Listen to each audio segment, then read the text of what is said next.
Welcome back, everyone, to the Bourbon Judge. Hope everyone's doing well. We're visited here this long weekend by our guest judge who's been here before, Cousin Anita. Hey, everybody. Good to see you all again.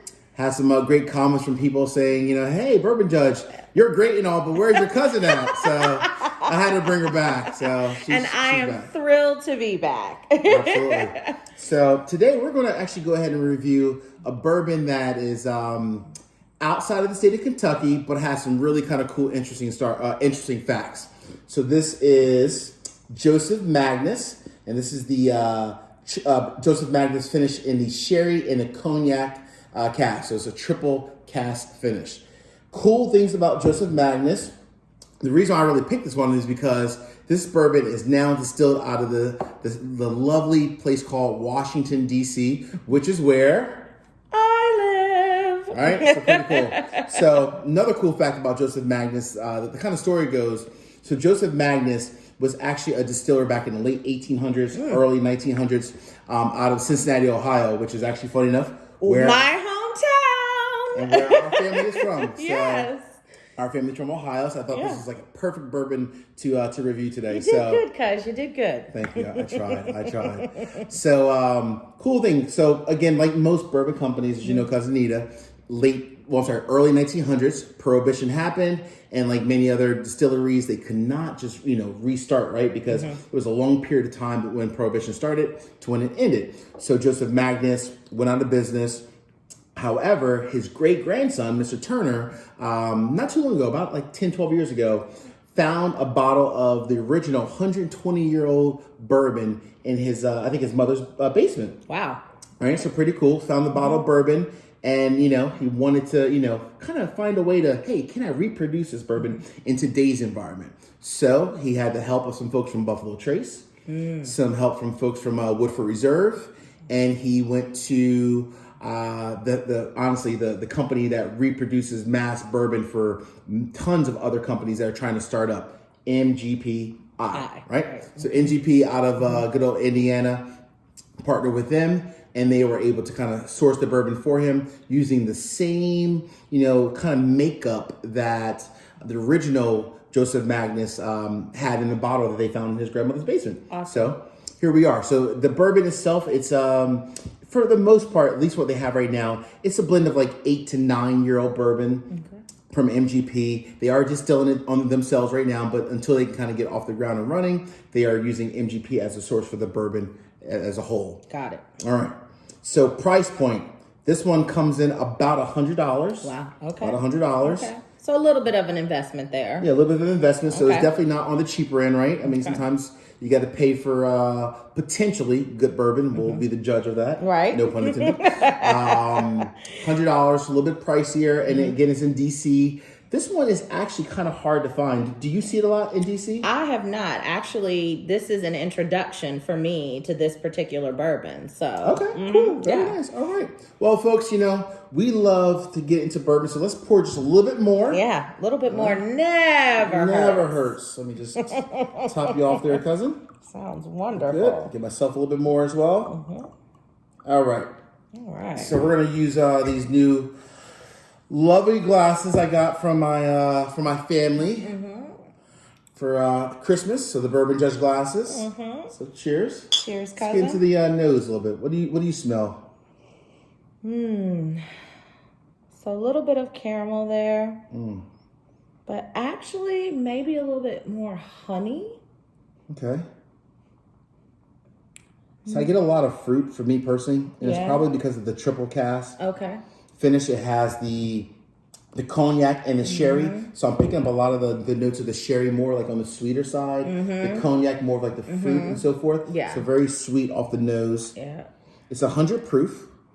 So not too bad. Not too bad. Not super bold, right? Yeah. It's not cask strength, but it's not, only 100, which is not bad.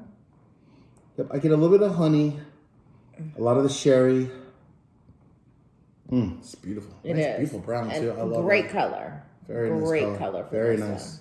All right, my favorite part. Let's go ahead and taste it. All right, let's see what we get, folks.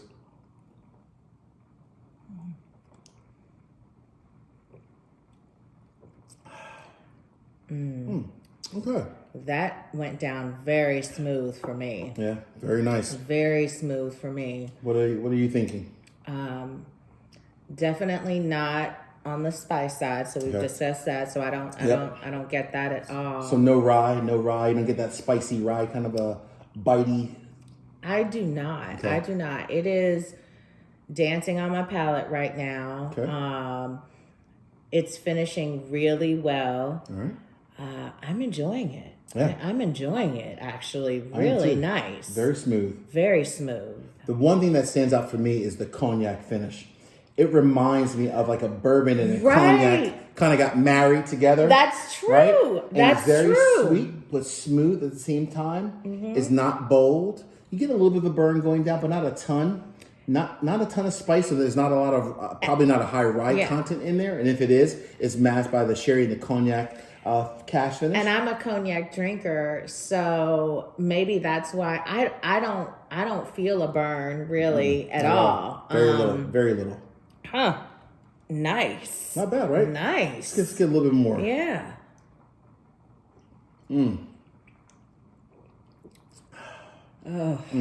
So, we're going to give a split judgment on two different decisions.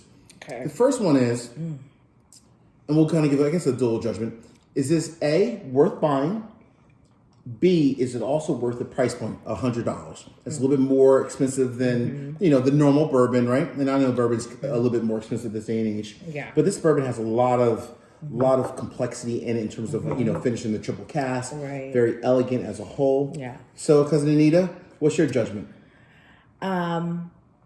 While I think it's lovely, I'm not necessarily convinced that it's worth the $100 price point.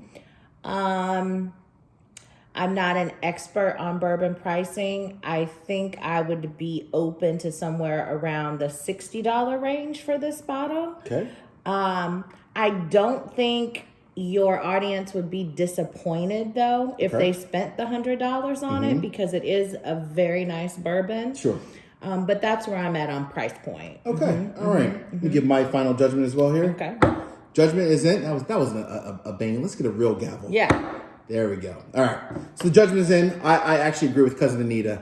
I think it's a very wonderful bourbon. I love the triple cask finish. I love the sherry. I love the cognac.